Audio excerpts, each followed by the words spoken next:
अच्छा सर, मुझे इस ड्रोन के बारे में कोई स्पेसिफिकेशन बताएंगे?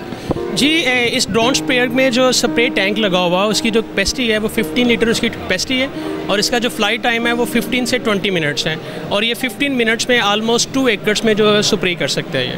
ठीक है, और अगर कोई भी ख़रीदना चाहे, कोई इसको लेना चाहे तो कैसे कांटेक्ट करे आपसे? कोई कांटेक्ट, आपका ईमेल आईडी का कांटेक्ट नंबर हमें देना चाहेंगे? जी बिल्कुल, अगर कोई फार्मर इसमें इंटरेस्टेड है तो वो यूनिवर्सिटी ऑफ एग्रीकल्चर फैसलाबाद में department of irrigation and drainage, faculty of agriculture engineering and technology, doctor Jahanzeb Masood Cheema साहब, उनसे वो कॉन्टैक्ट कर सकते हैं। उनका सेल नंबर है 0336 8303500, तो वो उनसे कॉन्टैक्ट कर सकते हैं। जैसा कि इन्होंने आपको कॉन्टैक्ट नंबर बताया है, अगर कोई इसे ख़रीदना चाहे, कोई भी अगर इसको लेना चाहे तो वो आपको आप नंबर ले सकते हैं और इस नंबर को हम वेबसाइट पे अपडेट भी कर देते हैं। हम इनका कार्ड भी वहाँ पे देंगे, आप जब भी चाहें इसको ख़रीद सकते हैं। कोई भी काश्तकार के लिए भी कोई भी चीज़ मुश्किल नहीं रह गई।